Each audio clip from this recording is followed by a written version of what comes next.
Baik, baik, terima kasih. Puji Tuhan udah ada 11 orang. Ya, baik kita mulai aja ya. Yang pertama kemarin kan saya share di grup terkait dengan beberapa tips untuk kalian bisa memilih sebuah judul proposal. Dimana kemarin saya yang pertama itu saya membagi yang berkaitan dengan identifikasi, yang berkaitan dengan keilmuan. Nah, maksudnya gimana ya? Identifikasi di sini adalah kalian menguasai materi di bidang apa.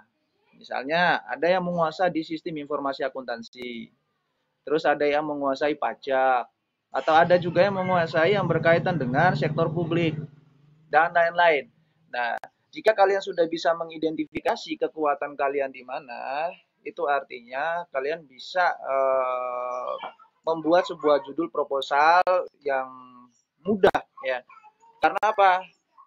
Karena kalau judulnya itu tidak kalian kuasai ya, khususnya materinya, itu nanti akan apa namanya akan membuat kalian sulit sendiri ya. Sulit dalam arti apa? Sulit dalam arti kalian susah untuk mencari materi-materi referensi. Habis itu sulit juga kalian membuat sebuah keyword yang berkaitan dengan jurnal. Itu yang pertama, yang berkaitan dengan mengidentifikasi kelemahan dan kekuatan kita yang berkaitan dengan materi.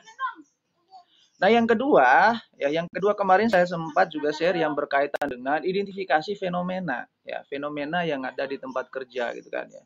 Fenomena yang di sini adalah fenomena yang menarik, ya, di mana fenomena itu yang pertama adalah fenomena yang memiliki pengaruh yang sangat positif, ya, terhadap keberlangsungan usaha. Nah, saya ngambil contoh, misalnya fenomena yang menarik di sana adalah terkait dengan adanya penurunan penjualan. Gitu. Fenomena terkait dengan penurunan penjualan. Nah, fenomena itu kan menarik gitu kan ya. Fenomena ini menarik. Artinya ada penurunan penjualan sehingga di sini menarik perhatian semua orang ya, menarik semua perhatian dari manajemen. Kenapa hal itu terjadi? Nah, jika sudah menemukan hal itu, maka kalian menarik sebuah kesimpulan sendiri gitu kan ya. Menarik sebuah kesimpulan kecil untuk fenomena dan penurunan jika fenomenanya penjualan, kita punya kesempatan untuk meningkatkan gitu kan ya, untuk mencari solusi. Nah, solusinya itu apa? Solusinya itu yang kemarin berupa judul. Nah, judul penelitian itu adalah yang berkaitan dengan apa? Yang berkait dengan solusi pemecahan masalah. Nah, itu judul, ya. Jadi ada yang beranggapan kita mencari judul gampang deh, cari dari jurnal aja atau cari dari internet, banyak sebetulnya, ya. Sehingga sering saya tekankan bahwa janganlah kalian berangkat dari sebuah judul. Karena kalau berangkat dari sebuah judul itu akan mempersulit kalian untuk yang pertama, itu akan mempersulit mendapatkan data penelitian. Yang kedua, itu akan mempersulit kalian untuk mencari sebuah masalahnya. Ya, kalau masalahnya di tempat kerja kalian sesuai dengan judul kalian. Kalau tidak ada, itu yang membuat kalian kesulitan sendiri dalam hal mencari informasi. Nah, sehingga sebisa mungkin kita berangkat dari sebuah fenomena ya atau sebuah masalah sehingga kita hadir di sana untuk memecahkan masalah tersebut. Nah, habis itu ya, kemarin juga saya share terkait dengan identifikasi kekuatan dan kelemahan kalian dalam hal apa? Dalam hal pendekatan penelitian. Nah, dalam hal pendekatan penelitian ini maksudnya gini ya, teman-teman mau kekuatannya di kuantitatif apa di kualitatif? Nah, tidak bisa ditentukan oleh seseorang bahwa kita punya kekuatan di kuantitatif. Tidak bisa juga seseorang yang bisa menentukan bahwa kita kekuatannya di kualitatif. Sehingga yang bisa menentukan kekuatan kita itu adalah kita sendiri. Nah, untuk bisa menentukan itu, untuk menentukan pendekatan penelitian itu, kalian harus bisa membedakan dulu ya, apa yang dimaksud dengan penelitian kualitatif, apa yang dimaksud dengan penelitian kuantitatif. Gitu. Nah, saya yang meskipun kalian sudah mempelajari terkait dengan metode penelitian dan saya tidak ragu ya, kalian pasti sudah menguasai yang berkaitan dengan pendekatan-pendekatan penelitian. Nah, cuman saya mau menggarisbawahi bahwa gini, secara sederhana kalau kita mau kualitatif ya, itu pastinya kita harus punya kekuatan yang berkaitan dengan pengolahan kata. Kita punya kekuatan yang berkaitan dengan menceritakan sesuatu, ya. Karena kalau kualitatif itu semua adalah merupakan pendapat subjektif peneliti. Yang artinya apa? Pendapat subjektif ini yang artinya semua masalah, semua solusi itu adalah berangkat dari pemikiran teman-teman. Semua yang kalian tulis yang berkaitan dengan pemecahan masalahnya, itu semua adalah berangkat dari olah bahasa dan dari pikiran teman-teman. Sehingga kalian bisa mengidentifikasi, oh saya sering membuat sebuah cerpen, oh saya sering menulis cerita. Nah, kalau terbiasa dengan hal itu, ya itu sudah tidak ragu lagi untuk dalam hal terkait pendekatan kualitatif. Nah, beda halnya dengan kuantitatif. Nah, kalau kuantitatif itu kita hanya kuat pada pengolahan data. Nah, pengolahan datanya pun kita bisa dibantu dengan sebuah alat. Sehingga kita hanya punya kekuatan dalam hal analisis datanya, analisis output, ya. Jadi hasil atau output dari sebuah alat atau sebuah software itu yang kita olah atau itu yang kita bahasakan. Atau sederhananya kalau kuantitatif itu kita membahasakan sebuah angka. Dan angkanya itu sudah diolah atau sudah dihasilkan oleh sebuah software. Misalnya software SPSS, eViews, atau dan lain-lain. Nah, itu yang berkaitan dengan yang kemarin saya katakan adalah apa? Identifikasi kekuatan dan kelemahan kalian yang berhubungan dengan pendekatan penelitian.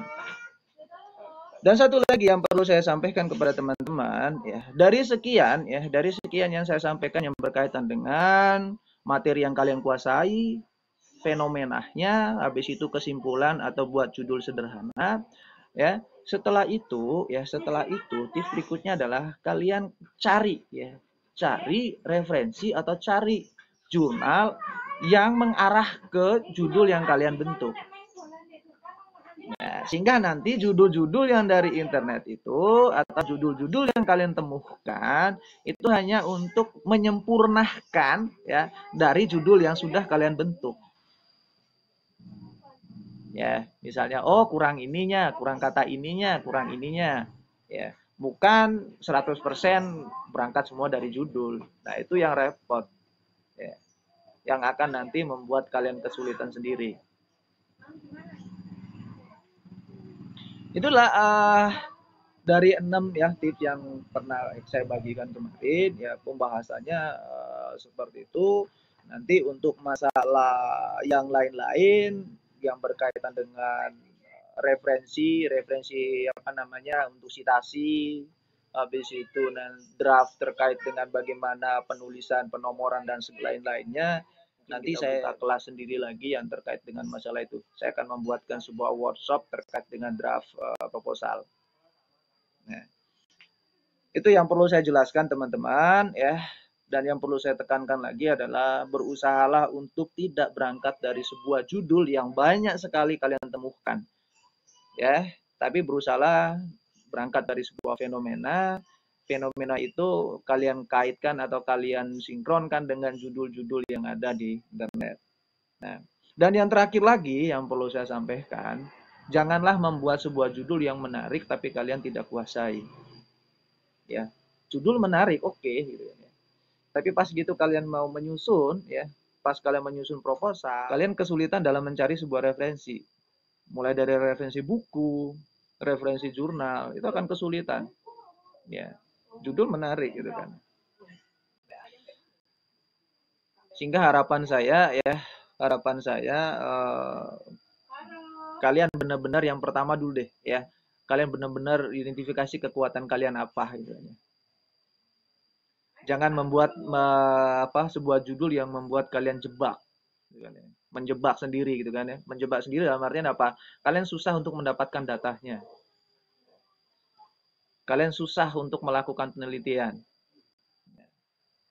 Yang paling susah ya jika kalian mengambil sebuah judul kualitatif ya di mana subjek penelitiannya bukan di tempat kalian sendiri. Karena kalau kualitatif tidak bisa hanya kalian kunjung satu kali sudah selesai atau kalian hanya telepon satu kali selesai, tidak bisa. Kalau kualitatif setidaknya kalian bisa merasakan sendiri apa yang terjadi di situ. Ya. Oke teman-teman ya, itu sedikit pembahasan terkait dengan tips yang saya bagikan kemarin ya. Saya sedikit membuka kalian untuk bisa tanya jawab ya. Mudah-mudahan saya bisa membantu teman-teman. Silakan dari 6 atau dari kurang lebih 7 yang saya sampaikan, silakan kalau mau menanggapi atau apa kesulitan teman-teman yang terjadi sekarang sehingga saya bisa nanti memberikan arahan ya yang bisa sedikit membuat kalian itu mudah. Bagaimana kita merangkaikan sebuah judul? Nah, itu kan susah juga ya. Kita dapat fenomenanya tapi sulit untuk membuat kata-kata sebuah judul yang menarik. Padahal fenomenanya menarik, tapi kita kesulitan dalam menentukan judul pemecahan masalahnya. Karena judul yaitu tidak dilihat dari menariknya. Tapi judul sebuah proposal penelitian atau judul skripsi itu dilihat dari masalahnya, bukan dilihat dari judul, ya. Baik ya, baik kalau begitu ya teman-teman. Yang pertama semoga ya saya ulang lagi, semoga apa yang saya sampaikan di pagi ini memberi sesuai dengan cerah ya hari ini ya. Paginya cerah sekali, mudah-mudahan juga memberi pencerahan yang baik buat teman-teman. Bisa menyelesaikan persoalan teman-teman yang saat ini hadapi ya. Dan yang paling penting mudah-mudahan di hari Minggu ini hari yang bahagia, kalian juga bahagia. Dan saya juga terima kasih banyak teman-teman mau berbagi dengan saya ya, meskipun saya tidak sempurna untuk bisa menyelesaikan persoalan teman-teman ya, tapi saya yakin kalau kita punya niat yang baik, kalau kita punya niat yang positif ya, saya yakin Tuhan itu pasti menjamahkan. Ya, baik, kita akhiri dulu. Terima kasih. Saya akhiri. Assalamualaikum warahmatullahi wabarakatuh.